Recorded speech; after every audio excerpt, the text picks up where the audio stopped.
Hello everybody, it's me again. Today I'm doing my handheld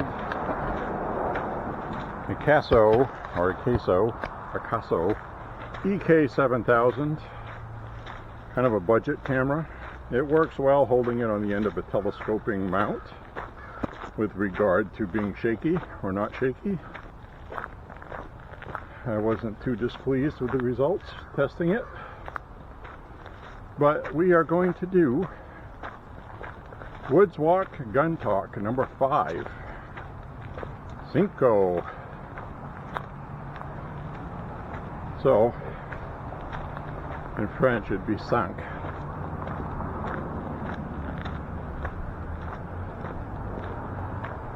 So we're going to walk through, take a different route today. Don't know how much of this I'm going to record, but I'm going to be hiking about at least 6 miles today, maybe 7. So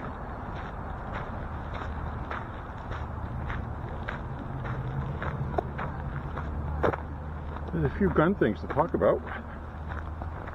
We have the Illinois assault weapons ban.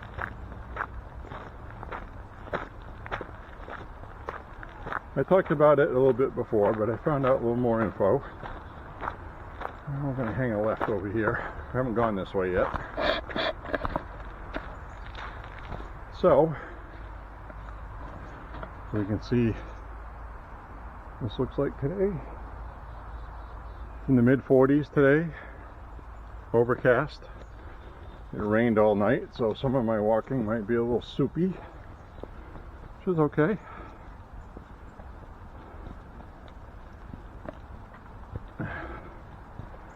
So we'll go through here.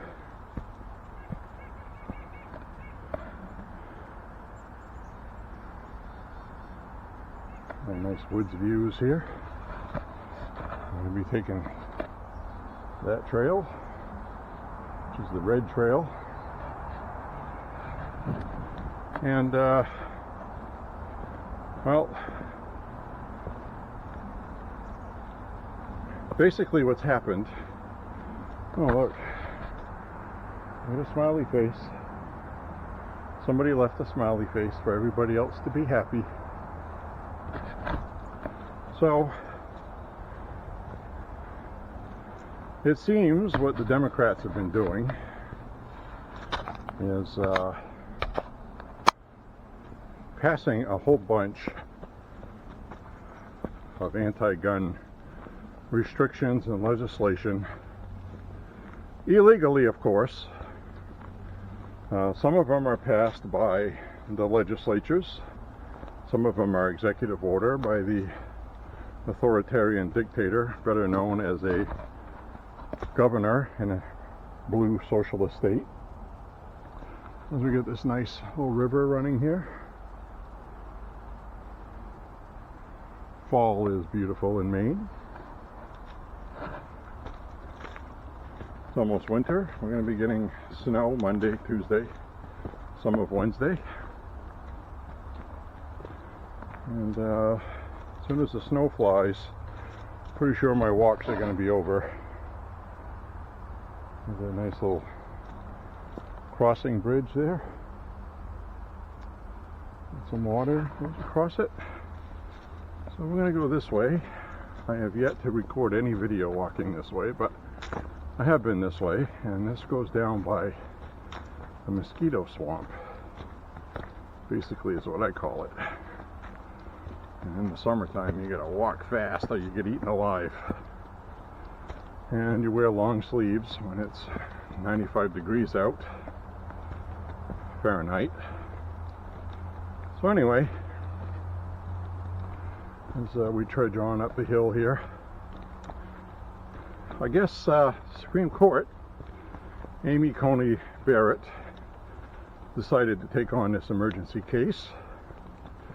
Brought forth, I got a little more detail on it, brought forth by somebody that owns a gun store, and this AR-15 ban is going to put him out of business.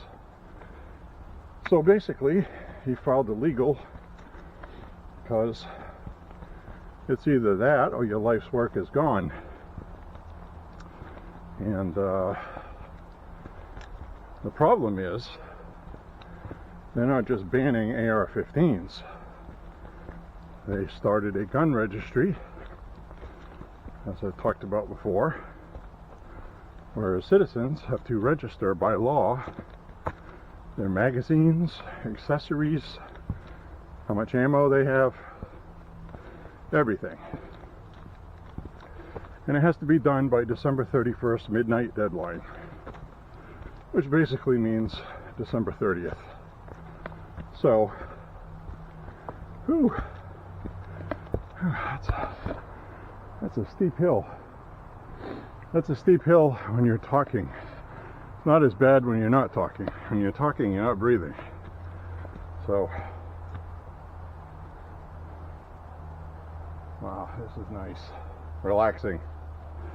So anyway, their compliance is around 1%. It's creeped up a bit since the deadline's getting closer. They're predicting maybe 1.7% compliance going by the rate it is now as the deadline gets closer. And we have seen more and more of people giving the finger to the government. We're actually seeing it globally. It's not just a local thing. That's why I think they know Donald Trump has a good chance of getting reelected. And we'll see what happens with that. But they're not going to chase him away. He's not going away, even if they convict him. He'll be on the ticket for sure.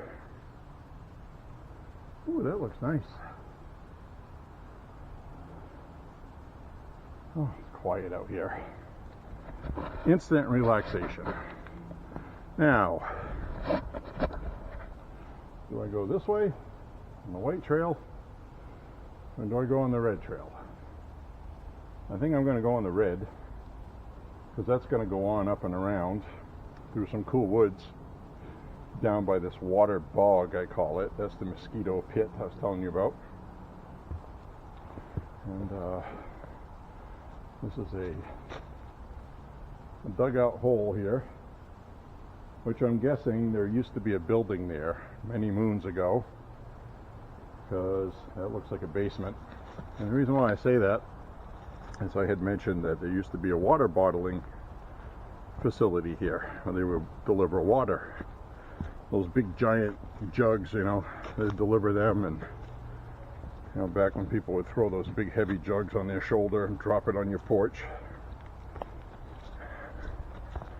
Nowadays everybody's like, "Oh, I'm gonna hurt you."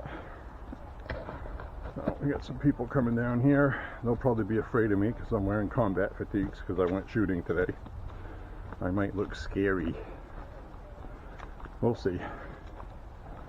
So anyway,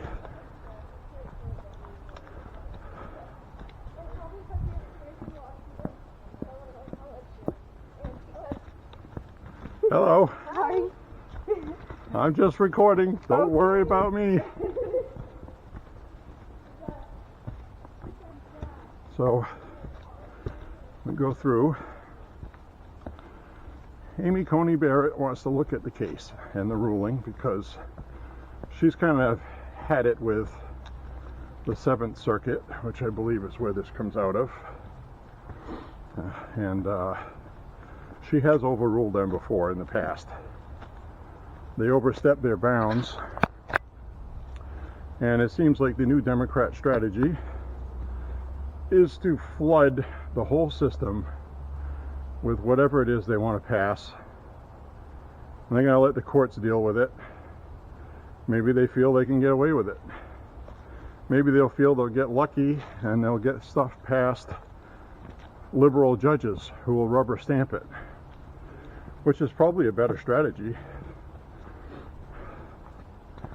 But a lot of times anti-gun legislation has a very difficult time passing in states. even ones that are all blue, because you need a pretty big majority. You also need a governor that is from your party.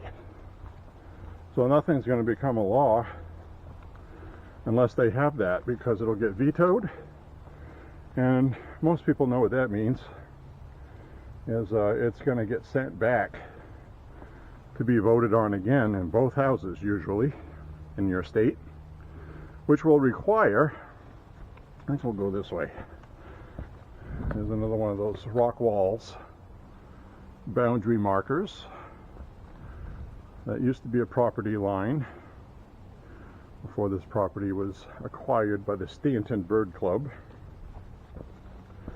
which probably has to do with that hole we saw with the basement. But anyway, back to the story. You'd have to pass in both houses, and the second time around it requires a 2/3 majority vote. There's no state in the Union, even California or New York, that has a 2/3 majority, I don't believe. So how many Republicans are going to be soft and turncoats? Well, you don't know. And a lot of times when you see blue states, they're even more conservative, because they have to be to get elected, because they come from areas that are red. Oh, look at that. A nice little crossing bridge somebody put there. Isn't that nice? I don't have to step in the mud. So we walk through here. Amy Coney Barrett's going to look at that, and she's taking on the case, but I don't think there's going to be a ruling on it until the beginning of summer in 2024, because that's how long this stuff takes. So I think she realizes the gravity that this person is going to be out of business, and also it looks like Governor Pritzker of Illinois, who is an absolute authoritarian tyrant. He's a thug. He's got some power, and he's going to wield all of it. I'm the boss. I am your God. I know what's best for you. So, damn the people, right? So anyway, I guess what it comes down to really is that somebody is making a registry database. We're on an orange trail now. Is for confiscation. There's really no other reason to keep a firearms registry. I mean, what are you going to have it for? If not, then to confiscate. So Pritzker, whose name should be Pritzker, will definitely confiscate firearms. And these people that haven't complied, you have something in Illinois called a FOID card. F-O-I-D. It's a firearms identification card, basically. You need that to buy ammunition. You need that to get a legal carry permit. You need that to buy a firearm, even without the AR-15 ban. So those people are not turning in their stuff. They don't want the government to know what they have. So these people are registered, so they obviously own firearms, but I think they don't want the government to know what they have. Maybe the government has a secret database already, and they're going to show up at people's doors regardless.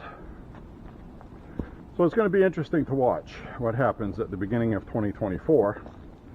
Are they going to wait until the legislative session starts in Illinois after the elections? Or, which, by the way, might depend on who gets elected and who doesn't, meaning Republicans. I get a feeling the next election,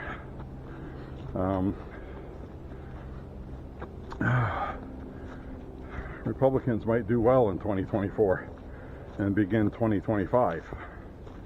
So between now and 2025, gun owners in Illinois are at risk of some serious legal trouble because they have been very clear to state that if you don't comply, you'll be charged with a felony. And I think what they're going to do is they're going to revoke the FOID cards to how many people own firearms in Illinois, and they're not going to be able to buy ammo or guns legally.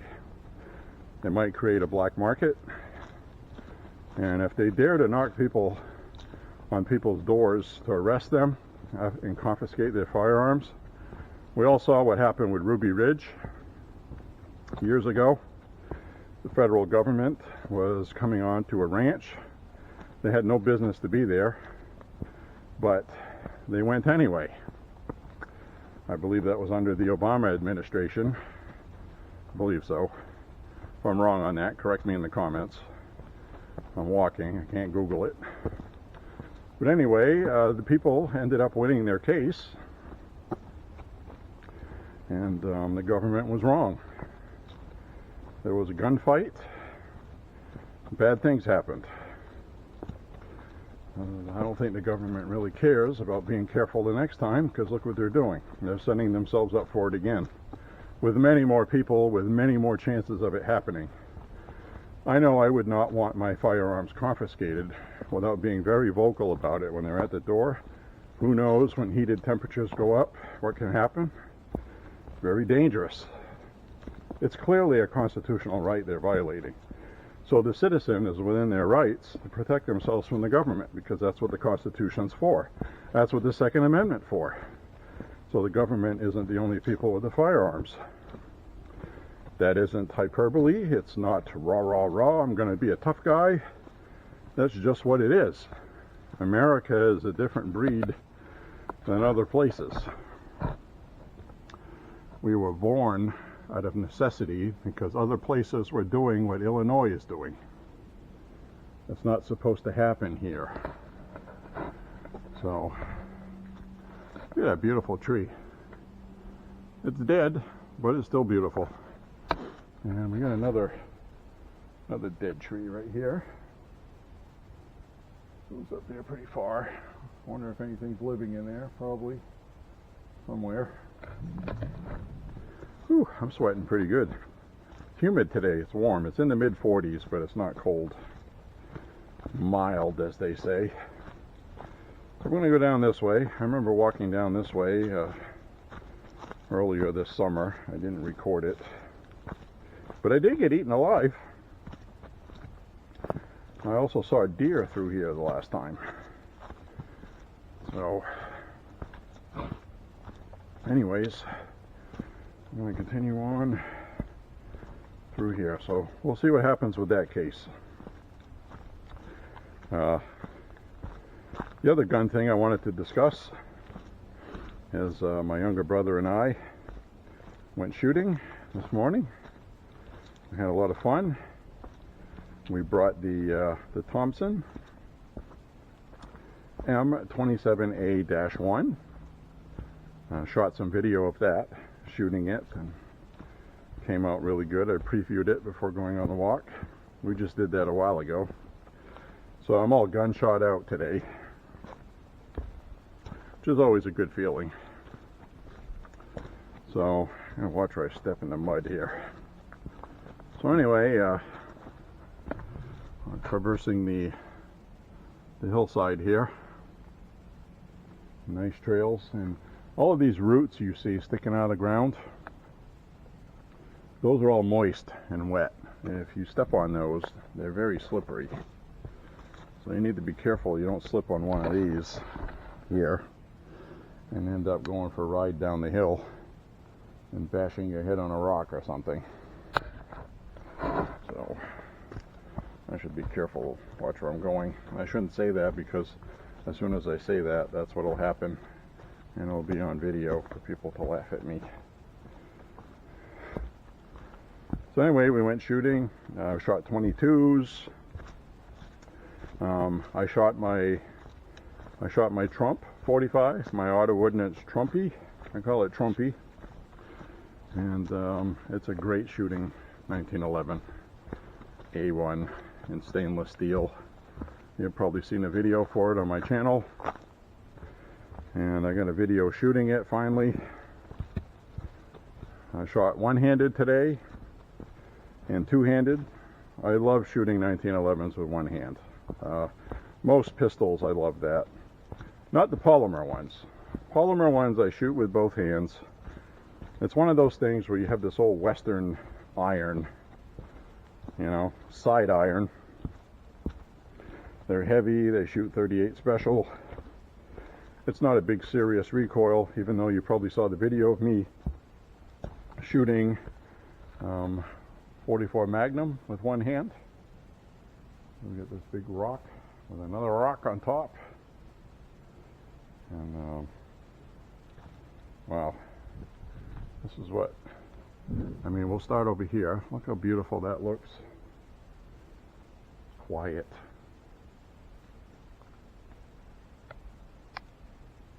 Now look how beautiful that is down that way. So I'm having a good day. And like I've said a million times, it's always good to be happy. Bad things can happen at any time. And people that walk around staring at their shoes and the world is ending every day, that takes so much energy to do that every day mentally. I just can't do it. So anyway, all right, we're walking along here.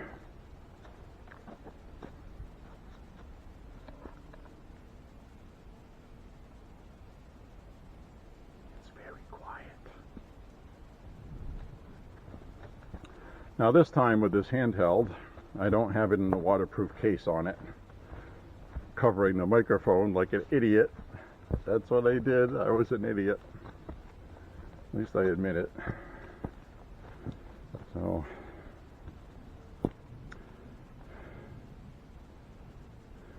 nice.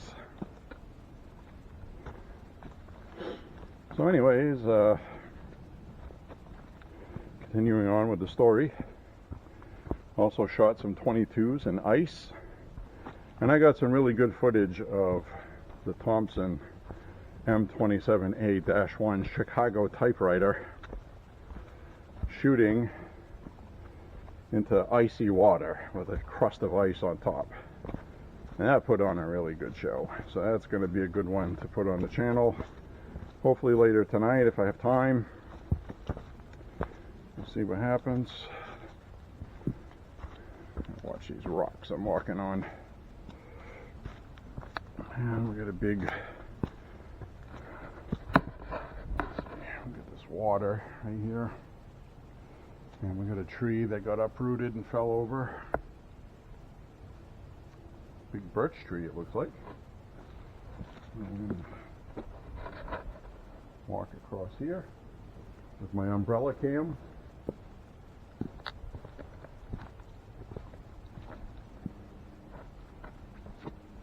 Umbrella cam.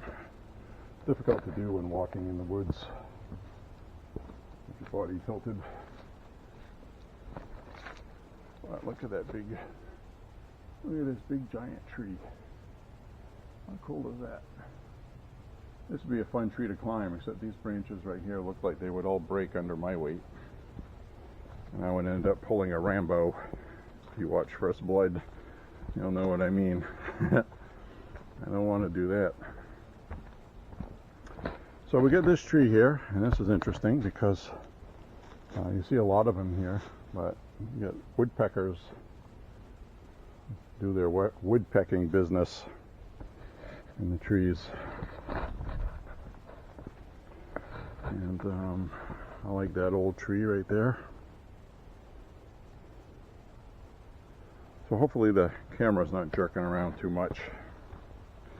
It seems to relax a little bit when it's telescoped like that. It seems to shock absorb and balance. You know, I'm gonna climb up here on these rocks. Ugh. Rock wall. Another one of those property boundaries I was telling you about. And we have a orange trail that goes up to the right, which we're going to do because I recognize where I am now. and do a little bit of backtracking, but not on the same way we went. You might be familiar with some of the terrain from previous walks if you've watched them. That right there is a way out of here. Goes out past the reservoir on Montello Street or Avenue. We'll go up this way. And this is another basement from a structure that used to be here many moons ago. And like I said, this used to be a water bottling facility. So, hi. No, she can't be bothered.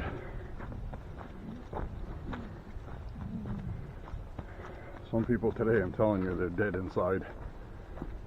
Everything has been took from them, I guess. How hard is it to say say hi to somebody, you know, and be nice? No. She had the phone glued to her face, and well, talking to somebody. You know, you always wonder who they're talking to. Can't see any reason why somebody couldn't just wave a hand or say hi, or at least acknowledge with eyes, hi, you know, not say anything, just go. How hard would that be? Well, you go through life with a stick up your rear end. Well, I don't know what to tell you. So anyway, this is that big field, which in the summertime is unmowed. They clear it in the fall, and it grows over again for next year. And there's probably many reasons for that, one of which is mulching acts as a fertilizer. Plus, there's a couple of bird feeders up here. Birds eat bugs. They like ticks, things like that. They eat ticks. So there's a sign posted that these fields right here, these fields are filled with ticks and poison ivy, the sign says. And I believe it, because there's a couple times walking past here I didn't even go through the brush. I ended up taking ticks off me. You gotta pinch them in between your thumbnail and your fingers till they crack. You don't want them to get inside your clothes. You don't feel them on you. You really don't. You'd think you would. Maybe if it was a big one, but the small ones, you can barely see those. So anyway, there's a couple of bird feeders there, or bird houses. So this is a bird sanctuary. People come here and watch the birds. What else did we shoot today? My brother Jim shot his bootlegger auto ordnance 45 ACP, and that was interesting. It's the magazine is still breaking in; it's a little stiff. My Trump one had a couple of stovepipes when I first got it. My other 1911, when I first got it, had a couple of stovepipes, failure to feed. It's just a stiff magazine spring. Ain't broken in yet. So you just put a few rounds in it, let it sit for a week or two until you go shooting again, and it compresses the spring. I don't know if I'd recommend leaving those for too long, but you know, I like to use Wilson Combat magazines. The auto ordnance ones are good too. A Megcar or Mekgar, keep getting those switched, I don't know which one it is, but made in Italy. Those have been really good for me. And they're all between $20 and $30 each. Not too bad. That goes for the Wilson Combat. And the auto ordnance magazines, if you get a stainless steel one, it's like $40, I think. But mine came with the Trump gun. Great shooter. Really enjoyed shooting that today. So, anyways, so we shot that. We shot 22s. Oh, the other couple interesting things today that happened is we picked up. Actually, my brother picked it up. I'll give him full credit for that. Picked up the wrong ammo, and what I mean by the wrong ammo is it was 22 LR, which is what we were shooting. But he got the subsonic ones, and he saw the black tipped rounds on the box. And we had gotten some cheap Aguillas before that shot very well, actually, in revolvers and things like that. And so this was really interesting because, make sure nothing fell out of my pockets. Every once in a while I check my stuff so I don't have too far to backtrack if I lose something. Good practice. As you get older, you think of things like that. When you're younger, you walk for 7 miles, you get home and you go, oh my God, I can't believe I lost that. How is that even possible? Well, as you get older, you learn how. You weren't paying attention. So, anyway, these Aguillas were subsonic ammo. Subsonic. Even though the box said 1,024 feet per second, which is not subsonic. But they did shoot very weakly. Shooting 100 yards with them in a rifle, I had to put point of aim about 4 inches above where I was shooting. And the Remington bucket of bullets, golden bullets, those were pretty much point of aim. These I had to aim 4 inches higher, and they were weaker. And they also didn't cycle semi-automatic handgun very well, as my brother Jim found out. And the Rossi RS-22 breezed right through them. Breezed right through them. Once in a while you get one that didn't fire well. There was a couple that were weaker than they should be. You know, it's Aguilla is good ammo, pretty reliable, but it doesn't run all firearms well. And people that shoot a lot of 22s know what I'm talking about. So, but the Rossi RS-22, we have yet to find anything that it won't shoot. The only ammo I have ever had a hard time with that is some stuff my brother Jim picked up, some vintage 50s or 40s. It was ancient old ammo. I didn't even know if it would work. And a lot of local gun shops will get ammo like that, where people trade them in, either for ammo or they trade them in on a firearm or something. But they all shot, but the problem was the head on the bullet was fatter than what you find today. And they did not feed very easily. Woo! Sinking in the mud. It's muddy. They sunk right in there. I'm wearing waterproof boots, thankfully, or else this would be horrible. My feet would be wet and cold. And, you know, well, I said it's warmer. It's not warm. Let's go up here. You have probably seen me come this way. Anyway, we have yet to find anything that the Rossi RS-22 does not like. It is definitely, I've had it 2.5 years now. Haven't had any problems with it. Nothing. I clean it once every 6 months. And what I mean by cleaning is I clean it pretty often by swabbing it out in the receiver, in the chamber, in the breech. But actual full disassembly, taking the recoil spring out, they're a little tricky to work on. There's all kinds of videos online where people take those apart and they bend their spring putting it back together, and they ruin their recoil spring, which only costs like $7 or something anyway. That's not the point. The point is you got to order it and install it properly. And it's kind of a reverse thinking on it. On reinstalling that. I was going to make a video to show how to do that, but there's already some on YouTube and it would just be redundant. So if you want to know what I'm talking about, do a search. RS22 Rossi recoil spring. So anyway, well, this isn't too bad here as far as red mud. I thought this would be a little more muddy. We'll put this up here and I call this the umbrella cam. We'll walk down here and we're going to be heading towards that wonderful whale rock that I thrilled you all with in one of my walks. Sorry. I'm laughing at that.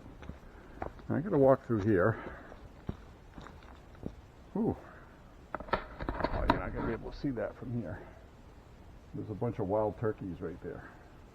1, 2, 3, 4, 5, 6, 7, 8. I'm counting about 8. There's about 8 wild turkeys down there. See, right now, if I was turkey hunting and it was turkey hunting season, I would bag maybe 2 of those. I never shot a turkey before, but look at that. Now, I could walk up to them and they're going to scatter. So I'm filming from afar. I really hope you can see that.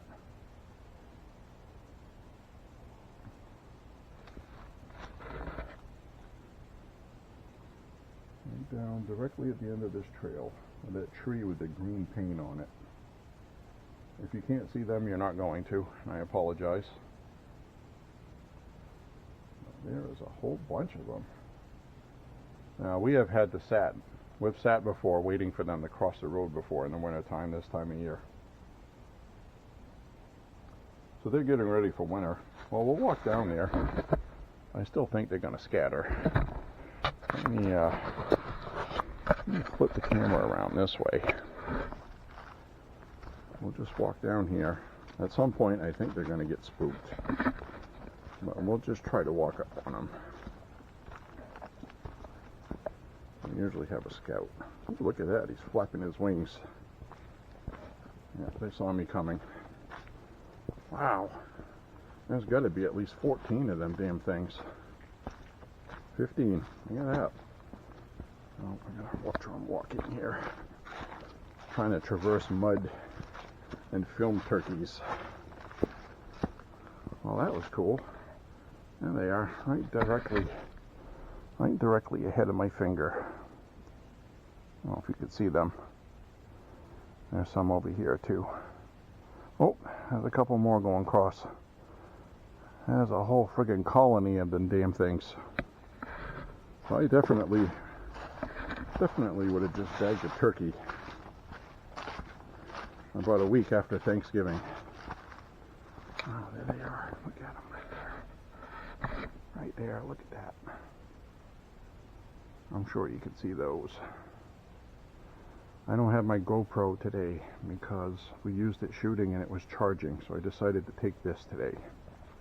Neither one of these has a zoom on it. Wow, look at that. It's unbelievable how many there are in groups sometimes. The most I've ever seen at one time is about 20. And that was years ago. Look at that. He's looking at me through the woods here. You see him right there? Right there. Look at that. And they spread all the way back here. They don't look very afraid of me, so that's good. Walk down this way. Try to get another vantage point here. Oh, I'm losing them. Oh, there they are. There they are, right there. They're walking all in a line. And you got one over here, stragglers. I'm hooking up with them. They're hopping over the wood. See that? They're hopping right over the logs. That is so cool. That's why I love walking here. You usually always see something interesting.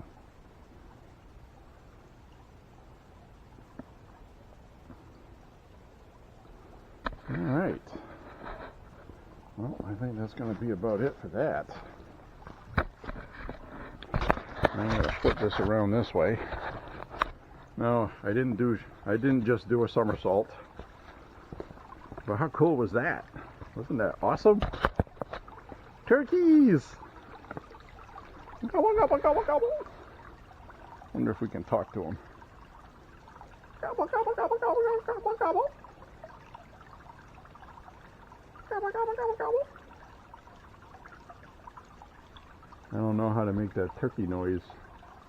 Now, some people, I think they have a turkey reed or something like that. It's like a reed inside this tube. And it's a turkey call. There's some water. Maybe they came by for a drink. They had a drink.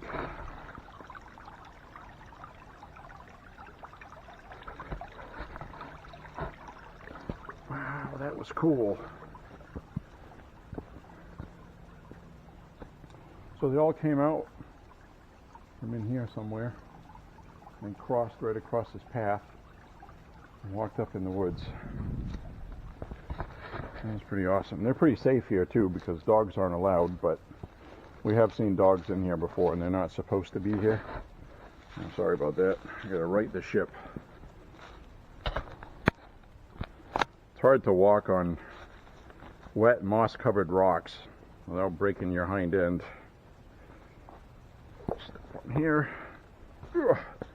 There's a mud pit down here.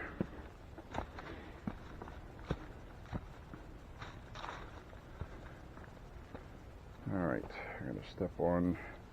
We'll go this way. I got to plot a course. Muddy today. We had a lot of rain last night. Ooh, got all this water running down here. I got to be careful. You can see where I walked. You'll see what I mean. Now here, I got to step across, jump on the rock. Ugh. There we go. Rock hopping through here. Ugh. I can't rock hop like I usually do through here because they're wet. If I try to hop across these too much, I'm going to take a header. I don't want to do a Fred Astaire on camera. So we'll come down here, back on the trail. There we go. Wow. That was exciting. Sorry, but it was. I know they're just turkeys, but they're wild animals. Yeah, they live out here, they get by, they eat what they need. Who knows what they eat? They get everything to eat here, from pine cones to whatever else. I don't know if they eat pine cone seeds. I don't know what the hell they eat. I know the stuff on the farm is corn-fed, I believe. We got whale rock down this way. We've seen whale rock before, big deal. We'll go up this way. First, what I want to do is I want to see. I got to check my app. You can hear me crunching my trail mix. Trying to keep this steady. Please forgive me. At least you can hear me this time, I hope.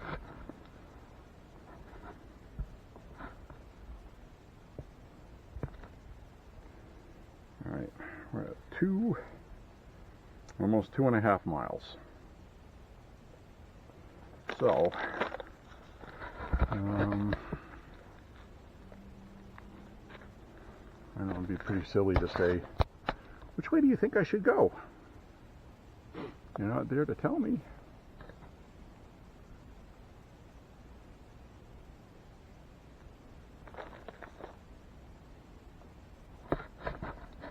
Well, I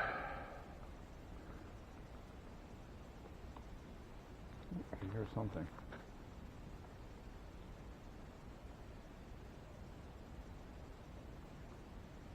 That's a woodpecker. I can hear a woodpecker up there somewhere. It's in the distance, but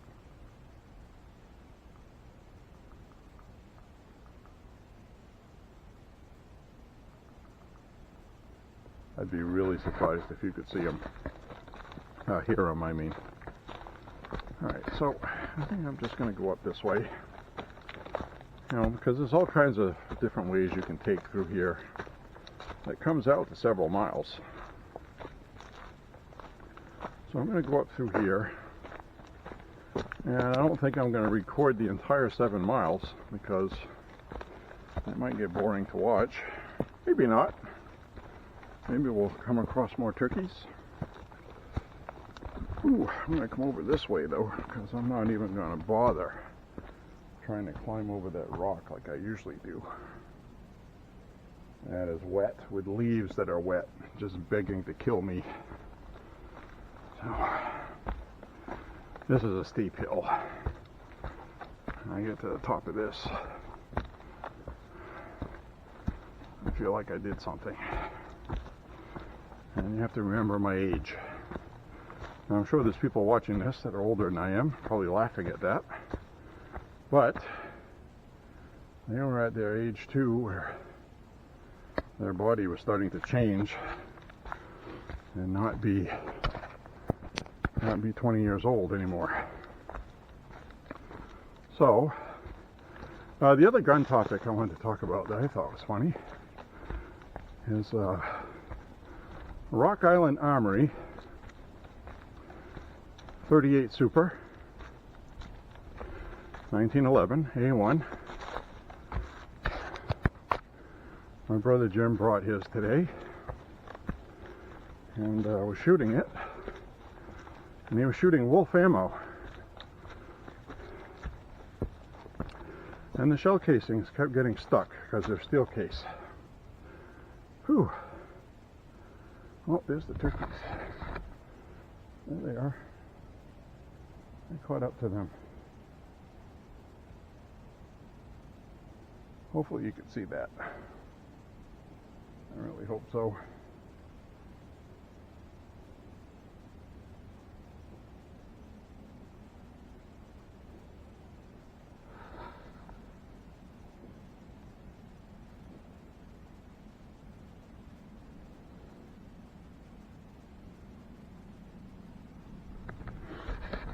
So, anyway, he's shooting this ammo in his 38 Super, and almost all of them were getting stuck. Failure to eject. They're getting stuck in chamber. Now, if you're familiar with steel case ammo, that can happen. That can happen when the casing expands, and because it's steel, it gets stuck in chamber. Because of the headspace tolerances, which have to be perfecto. So it's one of those things where just because you can do something doesn't mean you should, and I'll get to that in a second. There's some firearms you can shoot different types of ammo in the same firearm because they measure about the same, diameter wise. Lengthwise they don't, and that's what the problem is. When you have headspace chambered for a certain bullet type, just because one can fit in there and shoot, it's not good for the firearm. It's okay with a 38 Super because it's chambered for high pressure round, very potent round like a 357 Magnum. Kind of like 357 and 38 Special, but what you don't want to do is do it a lot, because you have that headspace in there. It's chambered for the length of the bullet, the shape of the bullet, the casing length mainly, and then the casing fits in there in a pocket made for it, and then the bullet sticks out a little extra past that. Then the bullet fires. You have your compression, explosion, and the shell gets extracted, ejected. The explosion happens in front of the chambering. So what happens is, if you use a different ammo that's shorter, even though it'll work, that explosion is happening inside the chamber where there should be casing for the regular one it shoots. And that can damage your pocket, your ridge, and then you can have ammo problems later on because you've worn out your barrel, basically, or the bullet comes out. It would take a lot of rounds to do that, but if you consistently shoot the wrong ammo, like for example, if you have a firearm chambered for 10 millimeter, you can shoot 40 caliber. I wouldn't recommend doing a whole ton of it for that same reason. But when you have 38 Super, it's a 38 caliber. So whatever measures about what a 38 is, and the casing length allows it, and you can't fill a 1911 magazine with 38 Special, for example, because it's a rim cartridge, and it's not rim fire, but anyway, you know what I'm saying. Whew, this hill is some work. So anyway, I'll finish my story. Anyway, every other round was getting stuck in there. I look, I'm like, that doesn't look like his 9 millimeter 1911 he usually shoots. He brings the T-Sash 1911 9 millimeter black one. I think that's what he thought he was shooting, because they're both similar in color, but they have different grips.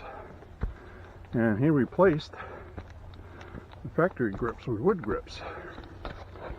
So, we confused the two and was shooting 9 millimeter and a 38 Super. Wolf ammo, steel case ammo. So, it can certainly handle the pressures, but he has fired brass case 9 millimeter Luger in his 38 Super, and the shells didn't get stuck, the casings. So steel case ones wasn't gonna work. Still shot them, but they'd get stuck. So anyway, all I got out of that was a dull knife blade, because he used my knife to pull the shells out instead of the screwdriver bit. The small tiny screwdriver bit I usually use, but he used my knife blade and my Leatherman tool on a steel case, and would have been better if it was a brass case. But anyway, look at that steep. Goodness. I'm starting to get hungry, but I'm going to wait until I'm done walking through the woods part, because I'm not going to record the rest of my walk, I don't think. We'll see. Brought some trail mix. Nobody wants to watch me eat trail mix while I'm walking. No, I wouldn't want to see that. So I'll be polite and not chew food in your face. You'll probably thank me for it. So we got a trail that goes this way. I don't know where that goes. According to the map, that should go down to an area that's just going to turn into an open field where there's power lines and things like that. We definitely don't want to go that way. We did that years ago when we were teenagers. So anyway, that's the story that happened with the well, last time we walked up this way. We'll go up this way, because usually I walk down this way. Looks like somebody else did too. They slipped in the mud. So I have good hiking boots that have good tread on them. It has to be a lot of really loose mud.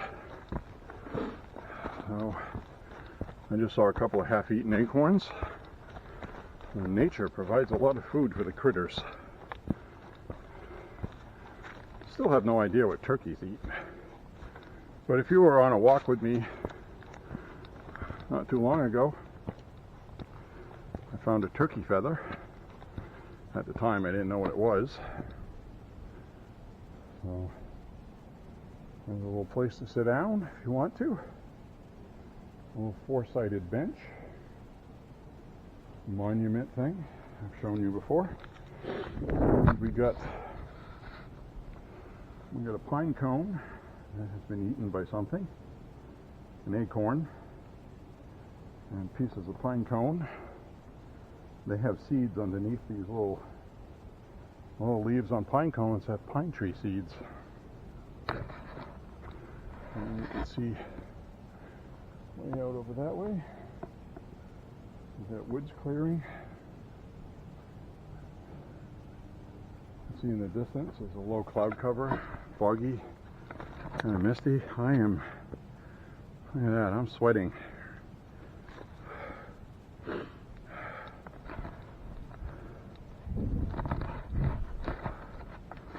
Alright,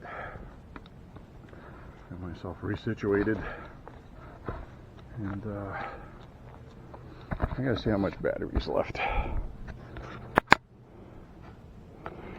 We're almost out of battery, so I'm gonna turn this off. I'm gonna change out the batteries, and for obvious reasons I'm gonna have to stop recording, so I'll be back in a second. Alrighty.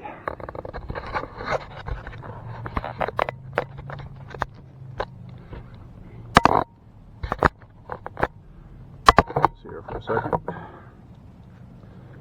Pack my stuff back up in my pockets. Another reason why I like these cargo pants that I go shooting in. They're actually military fatigues. They have the ankle adjustment straps, so you can tuck them into your boots, military style. Alright. But best part of them I like is they fit right, but they're also loose fitting. So they don't cling to you when it's hot. I can wear leggings underneath them for warmth. You can bend down and do things without worrying about ripping your pants apart. They've been very durable so far. So, I just heard something crunching in the woods. Hopefully it's not a werewolf. I don't want to get eaten today. Ooh. So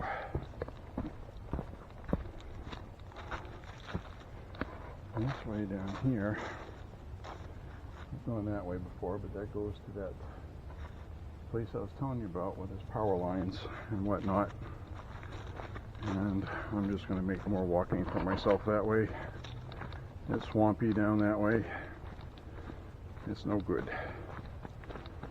So I hope you enjoyed seeing the turkeys. I did. Hopefully they recorded well.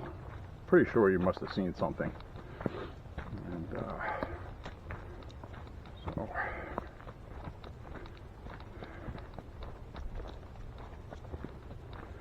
I'm not an expert in video production. I might be able to superimpose a composite of a zoom up on those turkeys.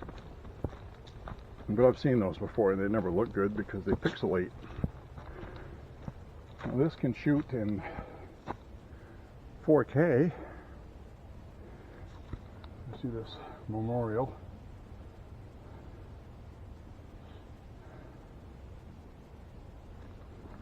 I think I've shown this before. But it's Mabel Bossy, it looks like.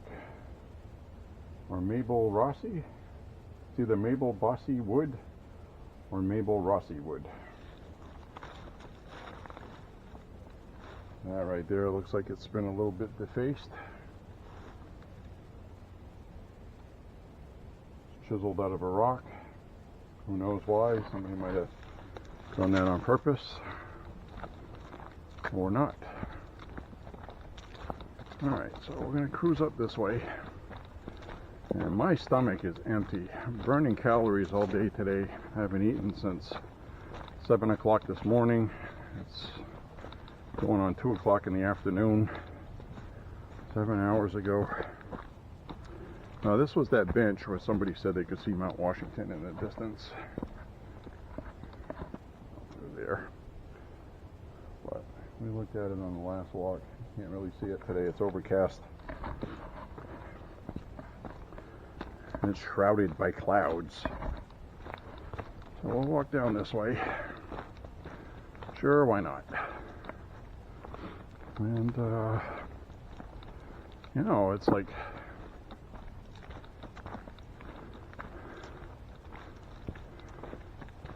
I might pause recording and sit down at the fireplace and eat some trail mix off camera, and then I'll start recording again. I might do that because I am hungry and I need some energy. I'm expending energy. I heard something in the leaves crawling around. I'm probably hallucinating because I'm hungry. So probably not. But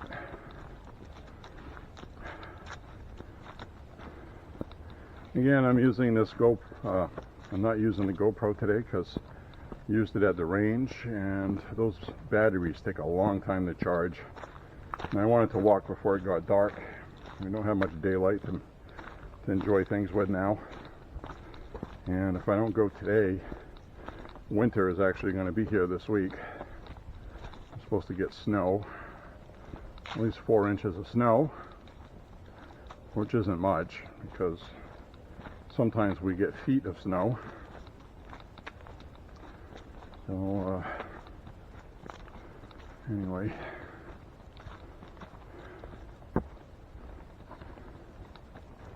I brought this today because it's just more practical. It's easy.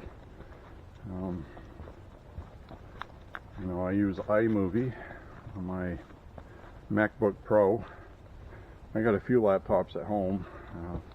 Most of them are all Windows based, but the Apple one works very good for video. It's got a good processor. It's fast. Got that in 2015 and it's still running. So it's 8 years old and it's still up to date and does what it's supposed to do. Very advanced screen, and I'd be willing to bet the products they make now are really super fast. But it's still faster than my other laptops that are newer. So, yeah, voice. Yep, I hear somebody walking. So, I think we'll wait till they pass, and then what I'll do is I will eat my trail mix. So this is that really cool plaque.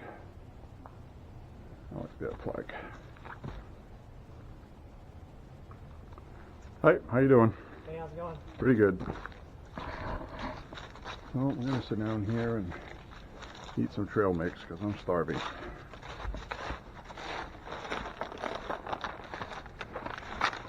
Oh, there we go.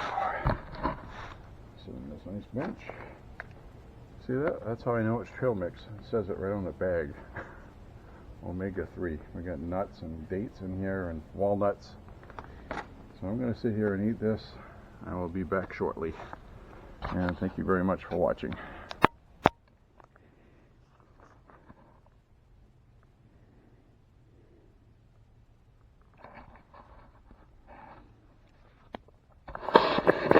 Hello. I'm back.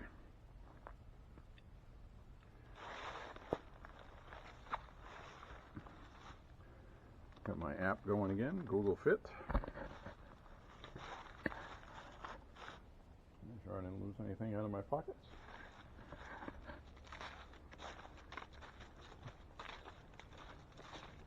Just ate some trail mix.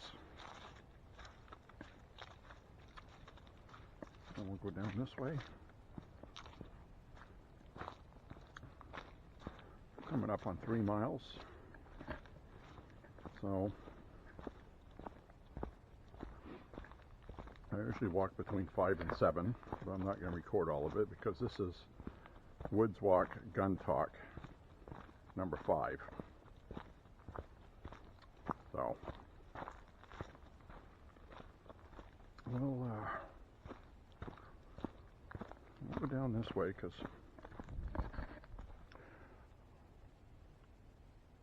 that way we'll go towards the way we came in.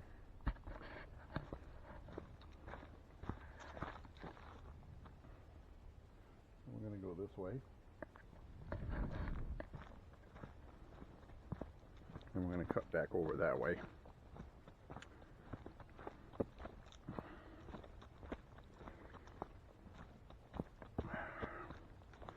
So I'm going to finish up. I don't have too much else to talk about with regard to firearms. We did have fun today shooting. I recorded some good video with the M27A-1 Thompson Chicago typewriter, which looks like a submachine gun, but it's semi-automatic, not fully. Great shooting firearm. So I was plinking at a couple gongs, recorded that with the GoPro on. I watched some of the footage, it looks really good, so hopefully you like that. I just heard a bird fluttering, making bird noises. Oh, there they go. Pheasants. I don't know if you can hear them. Those were pheasants. Get some steel bird shot and go pheasant hunting.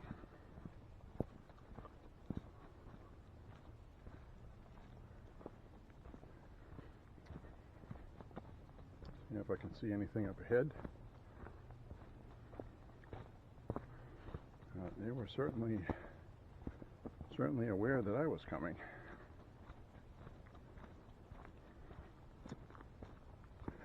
So again, hopefully I sound better on this one than the last time I used this camera where I had it accidentally encased in its waterproof case. A nice moss covered tree here. And we get the sun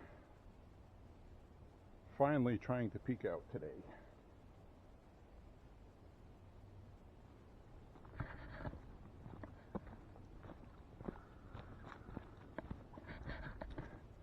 This will be easier to go this way for me because it's mostly downhill from here, which was not the case on the way here, as you saw in the video. A pretty steep hill. So we're on the beaten path.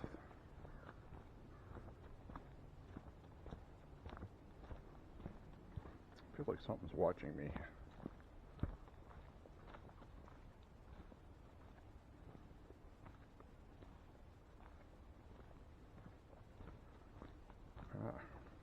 Person. I just knew something was here. Isn't that strange? I just knew that.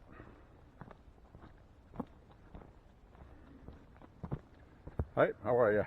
Good, yeah. Not too bad.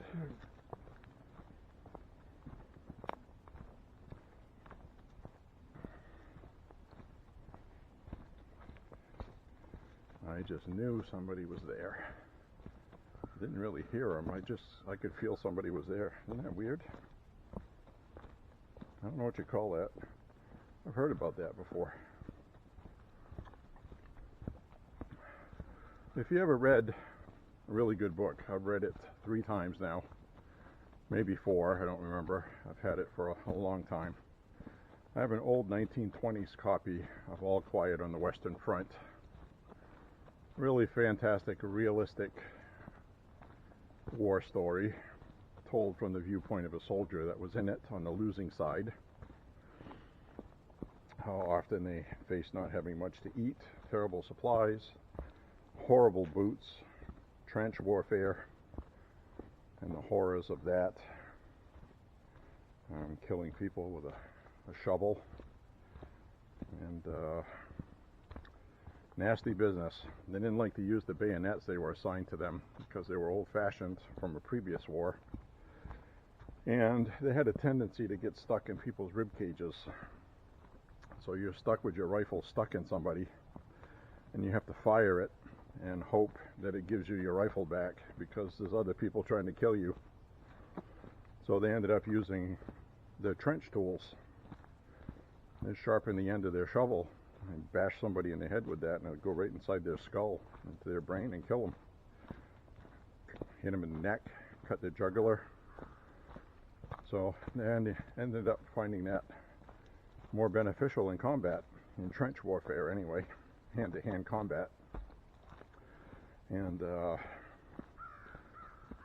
so you read this book, and it's an eye-opening book. Highly recommend it. And so they have a lot of things in there. Getting on to how I sense that person was there is the way they explain it in the book is that some people had this sixth sense that they knew when they were going to get shot at, and they would duck. It's like a reflex. It just takes over, and you're on edge, you're all tense, you could die at any moment. Adrenaline, which they also explain, the adrenaline rush you get in war and how far you fall after you come off it. And then if there's a counterattack, you have to kind of almost like get up for it again on very little food. So when these guys got cornmeal and sausage and stuff like that, it was like a delicacy. Probably tasted awful. Well, sausage would taste good, but corn with no salt and no sugar with it, just cornmeal basically. So some of these guys, they said, they would just have like a sixth sense. They would drop. Then they would drop on the ground, and two of the people standing next to them would get killed because they didn't have that sense. And he describes it in the book because the person that wrote the book is a veteran who was in combat. He wasn't in it very long, I might add, but he saw enough and knew enough to write a story, and he did, and it became a bestseller. He didn't think it was really going to sell that much at all after the war, and a lot of people got torn apart on the inside mentally in that war. It was a horrible experience, and it's all in reality on the pages of All Quiet of the Western Front. And so anyway, these guys, some of them would just have that sixth sense, but not many of them survived the war anyway.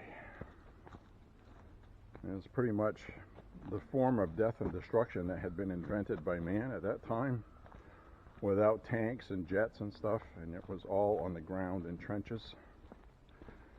You gain a little ground, you give up ground, gain ground, give it up. It was endless. You'd retreat, you'd be stuck out in no man's land, and you'd drop down on the ground because a machine gun opened up, and you'd drop right down in the rotted gut of somebody that got killed 2 weeks ago. It was just a horrible experience. And all captured in this book. I think one of the memorable passages in there is when he's describing a bombardment. And bombardment was something awful because you didn't know how long it was going to last. And it always would have two reasons or three reasons. Two of the main ones would be is to soften you up. They'll bombard you for 2 weeks straight, 24 hours a day. 24 hours a day for 2 weeks. You didn't know if you were going to be killed or not. And it was all just random. Wherever they landed, sometimes a bomb would land next to you and kill everybody in it. And you were like, well, when's my turn coming? And it wasn't safe to leave your hole you were in, because the bombs they had, some of them were designed to explode above the air, above the ground, and shrapnel would rain downward. So if you left, you were more likely to be killed than actually being hit by a shell. And some people decided to, some people just panicked and ran for their lives. And he describes one in the book where somebody did that, and as soon as he stepped out, he got killed, like almost instantly. He would have been better off staying inside the trench. But you're sitting in there waiting for a bomb to fall. And of course everybody has seen video footage of shell shock, where these traumatized soldiers would have tics, uncontrollable tics, gaits in their walk. And they've developed a way psychologically to bring people out of that, but they still live the rest of their life with what happened, and they were never the same, as anybody isn't when they're in combat. I wouldn't know, because fortunately I've never been in combat. But some people watching this, maybe they have been. I can't imagine it. I ain't even going to try. Too many people online, oh, I could do that. Oh, well, until you're being shot at, I'm sure you don't know crap. I'm a realist. I'm going to try to get through life without anybody trying to shoot at me. So, anyway, it's a good read. Back to the bombardment. They were describing where they were in this field. They had been bombed many times, so they didn't know what it was. But it was like all muddy, bombed, blown up. And they were hiding in these holes. They were noticing what looked like, yeah, those are coffins. So it was a graveyard. They were hiding in a graveyard that was getting bombed. They said these bombs would go off, and, you know, a freaking casket would come out of the ground and fall right over next to them. So, I mean, that must have been crazy if you think about it. They didn't put that in the movie. And they made 2 versions of All Quiet on the Western Front, and they left out all the good parts. So, you've seen me walk on there, around there. That was starting to freeze over before, but now it's thawed out because it got warmer. And we have come in here this way before. And this is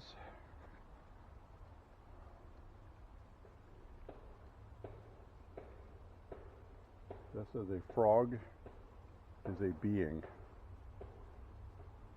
A frog is a being. That's a being, because it says so. That's not gunfire we hear. That's somebody hammering something.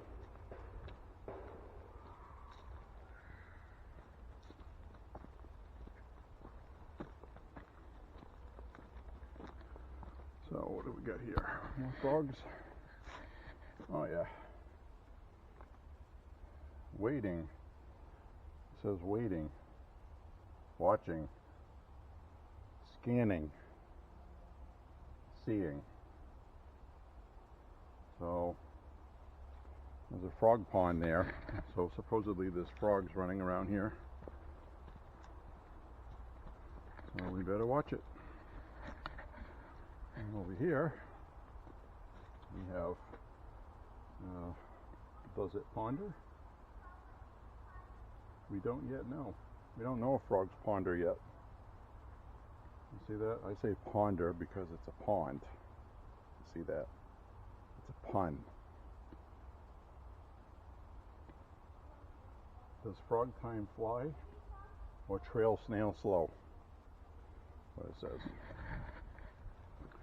Well, isn't that clever? So, hi, how are you? Not bad, yourself? Not too bad.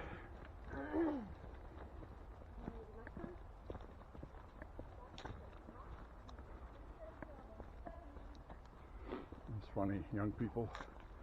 That girl's a young teenager. She's already like, So, Dad, you ready to go yet?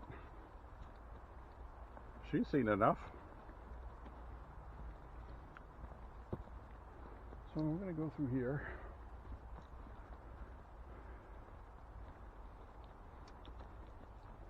I only got about an hour and a half of daylight left. Gets dark a little bit after 4 o'clock now in the afternoon. I don't want to walk when it's dark because it's going to get cold, especially with that front going by.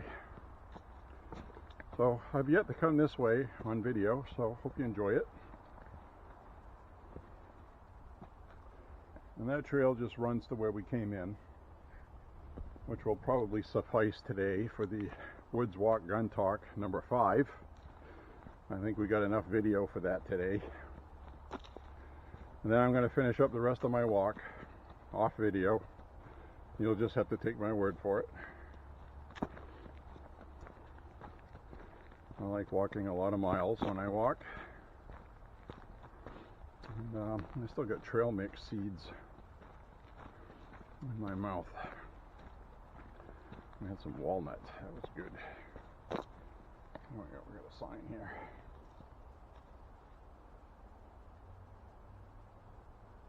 April Pulley Sayer, being frog. So I have a feeling that her story starts here, and I read the story backwards. I think they spread her story out on these boards all the way up the trail. I did not know that. Sorry, April, if you're watching, I read your story backwards. Also, thank everybody that is watching. And there's another boundary for a building that used to be here when they bottled water. Maybe it was a pumping station, something like that. A lot of spring water in Maine. But like I said, they used to bottle water here because a lot of people that lived out on the outskirts of Lewiston at the time, in Sabattis, it was bottled water because their wells would get low and they wouldn't have water. And people just always kept water around, or they'd catch rainwater, boiling it first, hopefully, because you get bacteria growing in it once it's in the barrel. But this is a frame here that obviously a structure used to be on.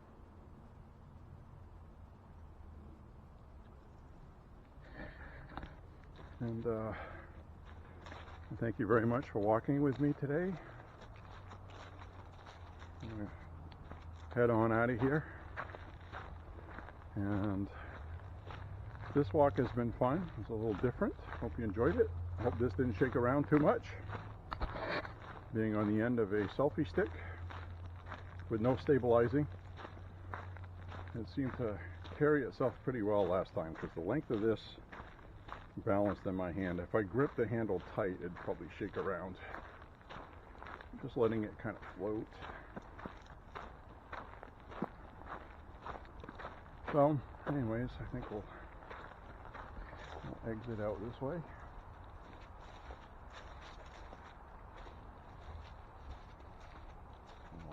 Here.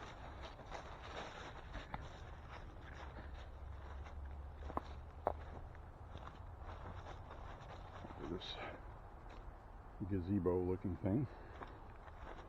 That's what it is. And I'll say my goodbyes. I'll stop recording.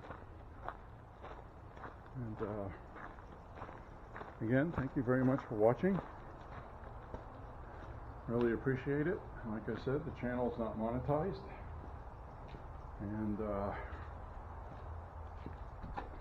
do this because I enjoy it. Check out my gun videos. I'm going to be uploading new video shortly, maybe late tonight, tomorrow,